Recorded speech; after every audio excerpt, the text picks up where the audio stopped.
Hi friends, இன்னைக்கு வீடியோவில் நம்ம என்ன பார்க்க போகிறோம் அப்படின்னா 9th ஃபஸ்ட் டேர்மில் இருக்க ஹிஸ்ட்ரி தான் பார்க்க போகிறோம். ஆல்ரெடி 8th இருக்க ஹிஸ்ட்ரி வீடியோவாக போட்டிருக்கேன். பார்க்காதவங்க அதை பார்த்துட்டு இதை கண்டினியூ பண்ணுங்கள். வீடியோக்குள்ளே போகிறதுக்கு முன்னாடி this video sponsor by SPO digital marketing. SPO ஒரு பார்ட் டைம் ஜாப். இதில் நீங்கள் பேசிக்கான இன்டர்நெட் நாலேஜ் இருந்தால் நீங்களும் ஜாயின் பண்ணலாம். இதில் எந்த மாதிரி ஒர்க்கெல்லாம் இருக்கும் அப்படின்னா ஃபேஸ்புக், இன்ஸ்டாகிராமில் பிக்சர் ஷேர் பண்ணுறது, கண்டென்ட் ஷேர் பண்ணுறது, அந்த மாதிரி ஈஸியான ஒர்க் தான் இருக்கும்.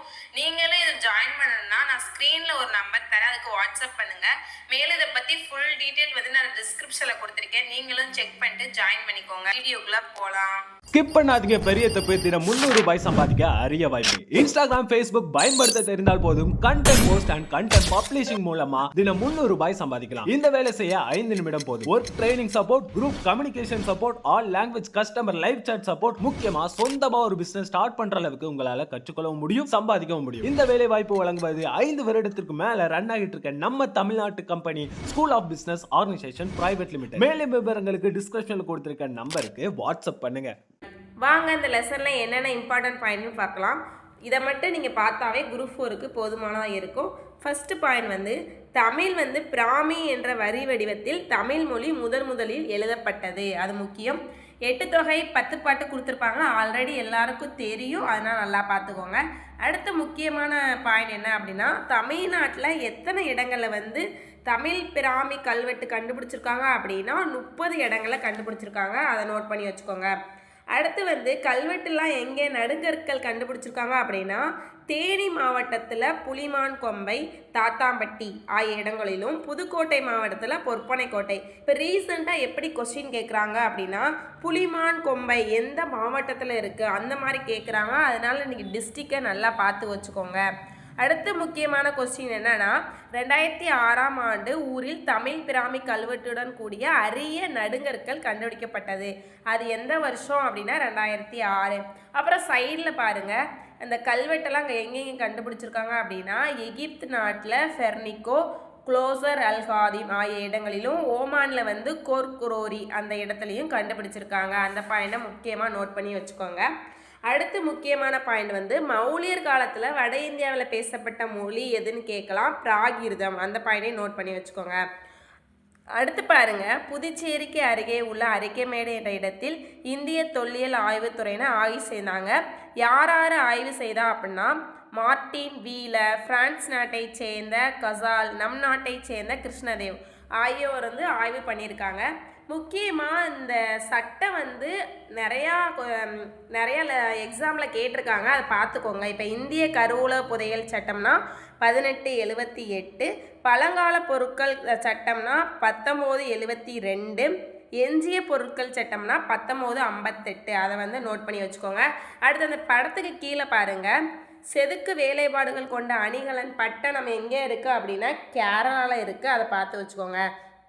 அடுத்து முக்கியமான பாயிண்ட் தங்கம், வெள்ளி போன்ற மதிப்புமிக்க உலோகங்களுக்கு என்ன பேர் அப்படின்னா புள்ளியன். அதோட பேர் புள்ளியன். அர்த்த சாஸ்திரம் அது என்ன சொல்லுது அப்படின்னா அது எழுதுனது யாருன்னா கௌடுலியர். அதை எதை பற்றி சொல்லுது அப்படின்னா பொருளாதாரம் குறித்த ஆட்சி முறையை பற்றி சொல்லுது. பாண்டிய கவாடா என்ற அந்நூலின் குறிப்பு பாண்டிய நாட்டில் கிடைத்த முத்துக்கள், கடல் பொருட்களை பற்றி சொல்லுது. அப்போ அர்த்த சாஸ்திரம் என்ன சொல்லுது, பாண்டிய கவாடா என்ன சொல்லுதுன்னு டிஃப்ரென்ஸ் பார்த்து வச்சுக்கோங்க. அடுத்து முக்கியமான கொஸ்டின் மகாவம்சம் பாலி மொழியில் எழுதப்பட்டது. பெரிப்ளஸ் அப்படின்னா கடலோட வழிகாட்டின்னு அர்த்தமா, அதையும் பார்த்துக்கோங்க. இயற்கை வரலாறு என்ற நூலின் ஆசிரியர் யாருன்னா பிலினி. ஓகேவா, அந்த லத்தீன் மொழியில் எழுதப்பட்டதான் அந்த நூல், அதை மட்டும் பார்த்துக்கோங்க. அடுத்து முக்கியமான கொஸ்டின் என்ன அப்படின்னா வியனா பாப்ரஸ் என்ற 2ஆம் நூற்றாண்டை சேர்ந்த கிரேக்க ஆவணம் ஆகும். இது எத்தனாம் நூற்றாண்டு சேர்ந்த ஆவணம்னு கேட்கலாம். அந்த பாப்ரஸ்ன்ற தாள் எதிலிருந்து தயாரிக்கப்படுது அப்படின்னா நாணலில் இருந்து தயாரிக்கப்பட்ட தாள் தான் அந்த பாப்ரஸ். ஓகேவா. அடுத்து அசோகர் கல்வெட்டுகளில் பயன்படுத்திய வரி வடிவத்திற்கு அசோகன் பிராமி அப்படி சொல்லிட்டு பேர் வச்சுருக்காங்க. அந்த பாயிண்ட் ரொம்ப முக்கியம், அதனால் பார்த்து வச்சுக்கோங்க. அடுத்து நம்ம எப்பயும் மலை சார்ந்தது, குறிஞ்சி, இதெல்லாம் நம்மளுக்கு காமனாக தெரிஞ்ச கொஸ்டின் தான். அடுத்து முக்கியமான பாயிண்ட் என்ன அப்படின்னா சேரர்கள் பனம்பு வரைஞ்சாங்களா, அவங்களோட பூ பனம்பு. கரூரை அடுத்த புகழூரில் கண்டுபிடிக்கப்பட்ட கல்வெட்டு சேர மன்னர்களும் 3 தலைமுறைகளை குறிப்பிடுது. அதையும் நோட் பண்ணி வச்சுக்கோங்க. அடுத்து பார்க்க போகிறது சோழரோடது உறையூர் தலைநகரம், காவிரிப்பட்டுன்னு அவங்களோட துறைமுகம், அதை நோட் பண்ணி வச்சுக்கோங்க. அங்கே சதுர வடிவிலான செப்பு நாணயங்களை வெளியிட்டன. அடுத்து புலி உருவமும் மறுதரத்தில் ஒரு சைடு புலி இருந்துச்சா, மறு சைடு யானை இருந்துச்சு, அந்த மாதிரி சோழர்கள் கல்வெட்டில் இருந்துச்சு.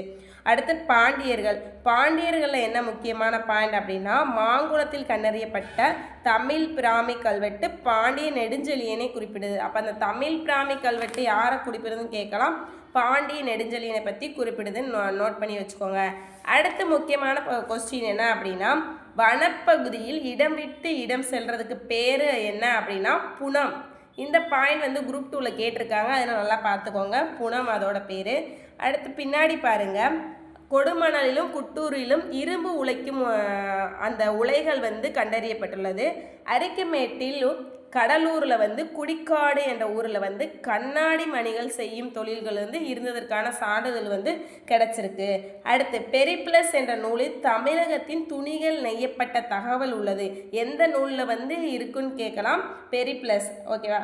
தமிழ் பிராமி கல்வெட்டில் வணிக நிகாமா ஆகிய சொற்கள் ஆளப்பட்டுள்ளது. அந்த பாயிண்ட்டும் முக்கியம், நோட் பண்ணி வச்சுக்கோங்க. அடுத்து இந்த பிக்சரில் கொடுத்ததெல்லாம் பார்த்துக்கோங்க, ஏன்னா எங்கேருந்து எந்தெந்த பொருளெல்லாம் கிடச்சிருக்கு அப்படின்னு சொல்லிட்டு பொறுத்துகளை கேட்கலாம். அதனால இந்த பாயிண்ட்டும் பார்த்து வச்சுக்கோங்க. அடுத்த பேஜில் பாருங்கள், முக்கியமானது பெரும்பத்தன் கல் என்ற பெயரில் தாய்லாந்து நாட்டில் உள்ள குவான்லுக் பாட் என்ற இடத்தில் அரிய கல் ஒன்று கண்டுபிடிக்கப்பட்டுள்ளது. தென்கிழக்கு ஆசியாவின் தமிழ் இலக்கியங்கள் ஸ்வர்ணபூமி என்று குறிப்பிட்டுள்ளார். இந்த கொஸ்டினை 2 டைம்ஸ் கேட்டிருக்காங்க, அதையும் பார்த்து வச்சுக்கோங்க. அடுத்து பட்டணம் கேரளான்னு உள்ளே பார்த்தோம். அதில் என்னென்ன பொருட்கள்லாம் கண்டுபிடிச்சிருக்காங்கன்னா இதில் கொடுத்துருக்காங்க பிக்சரில், அதையும் நோட் பண்ணி வச்சுக்கோங்க. இப்போ கொடுமணல் எங்கே இருக்குன்னா ஈரோடு. அங்கே என்னென்ன கண்டுபிடிச்சிருக்காங்க அப்படின்னா கல்லறை கண்டுபிடிச்சிருக்காங்க, குதிரை சாணத்தில் பயன்படுத்திய இரும்பு வளையங்கள், அந்த குதிரைக்கு காலில் யூஸ் பண்ணுவாங்களே அது கண்டுபிடிச்சிருக்காங்க, சங்கு வளையல், செம்மணிக்கல், மனித எலும்புக்கூடு, இதெல்லாம் கண்டுபிடிச்சிருக்காங்க. எங்கேனா கொடுமணலில். கீழடி நம்ம மதுரை ராமேஸ்வரம் செல்ல சிலைமான் பக்கத்தில் இருக்குது. இதுக்கு முக்கியமாக ஒரு பெயர் சொல்கிறாங்க, பள்ளி சந்தை திடல். அந்த லைனை ரொம்ப முக்கியம், அதனால் நல்லா பார்த்து வச்சுக்கோங்க. அடுத்த முக்கியமான பாயிண்ட் என்ன அப்படின்னா, குறிஞ்சினா யார் கடவுள், முல்லை, மருதம், நெய்தல், பாலை, அதுக்கெல்லாம் கடவுள் பார்த்து வச்சுக்கோங்க. ஏன்னா இது பொருத்துகளை எப்பயுமே கேட்குற கொஸ்டின் தான், அதனால் நல்லா பார்த்துக்கோங்க. அடுத்து லாஸ்ட்டு கீழே பாருங்கள், மகளிர் தம் கண்களுக்கு மை தீட்டுவதற்கு செம்பிலாலான மெல்லிய குச்சியை பயன்படுத்தினார். அது செம்பா இரும்பு அந்த மாதிரி கேட்கலாம், அதனால் அதையும் பார்த்துக்கோங்க.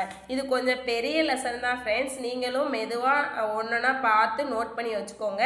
நீங்கள் சொன்ன மாதிரி பின்னாடி ஒன்றோடு நான் அட்டாச் பண்ணியிருக்கேன், நீங்களும் அதை பார்த்து குறிச்சிக்கோங்க. உங்களுக்கு என்னோடய வீடியோ பிடிச்சினா லைக் பண்ணுங்கள், ஷேர் பண்ணுங்கள், கமெண்ட் பண்ணுங்கள். முக்கியமாக உங்கள் ஃப்ரெண்ட்ஸ் யாராச்சும் டிஎன்பிசியில் குரூப் 2 குரூப் 4 படிக்கிறாங்கன்னா அவங்களுக்கு என்னோடய வீடியோவை ஷேர் பண்ணுங்கள். ஓகே, நாளைக்கு அடுத்த வீடியோவில் பார்க்கலாம்.